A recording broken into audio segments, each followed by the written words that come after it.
Inside Racing is brought to you by Dunlop.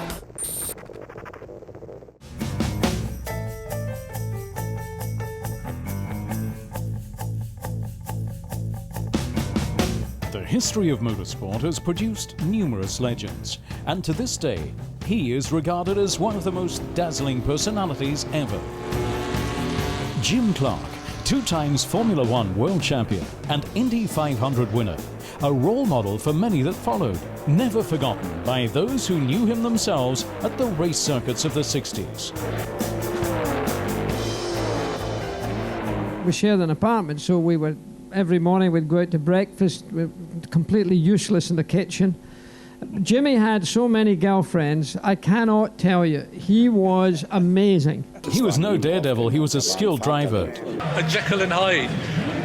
Off the track he was a bit nervous and undecided. Will we, won't we?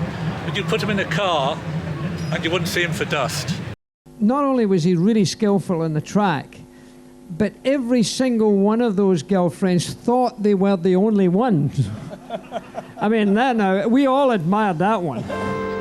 Born in 1936 in Kilmany, Scotland, James Jim Clark, the farmer's son.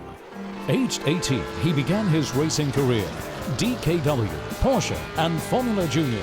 From 1960, he raced for Colin Chapman. The Lotus engineer was the technical Formula One genius of his day. In 1963 and 65, Clark led the team to the title. The finest racing driver I certainly ever raced against. He was so smooth, so clean. His behaviour on the track was impeccable. A Scottish farmer. Nobody quite knew whether he preferred motor racing or going to the sheep sales in Berwick. Farmer, racer and ladies' man. Debonair ease coupled with an iron competitive will. For example, in the 1967 Italian Grand Prix, technical problems cost him a full lap, but thanks to brilliant driving, he worked his way back to the front until his petrol pumps then gave out. Goodwood today, compatriot Jackie Stewart, himself one of the really great motor racing icons, honours his friend and colleague. Driving off in Clark's black helmet, a 1965 Indy 500 winning car, the Lotus 38. The young Stewart, back then in the slipstream of the great star, memories recalled on the stage of Inside Racing Live. He was silky smooth to follow him, because 3 times in my first year in Formula One, I finished second to Jimmy, and we were on the podium together. And for 2 Scotsmen to be on the podium at that time was a big deal. And we then got tagged as Batman and Robin. And there was no doubt who was Batman and who was Robin, I can tell you. An exceptional driver and tragic hero, Jim Clark's fate was decided in a meaningless Formula 2 race on the Hockenheimring in 1968. On the 5th lap, the 32-year-old's car spun off the track and crashed into a tree.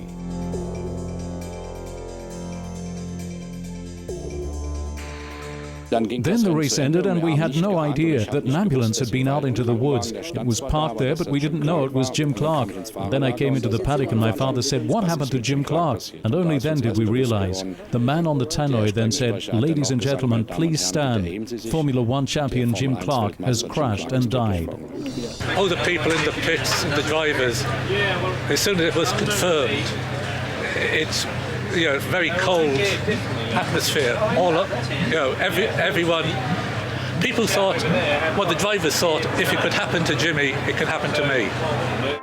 Up until this tragedy, Jim Clark had recorded 25 Formula One wins, more than anybody had ever achieved before. Former champion Juan Manuel Fangio honoured the Scot before his fatal accident with the words, "For me, by far the greatest racing driver of all time." In 2011, Jim Clark would have been 75.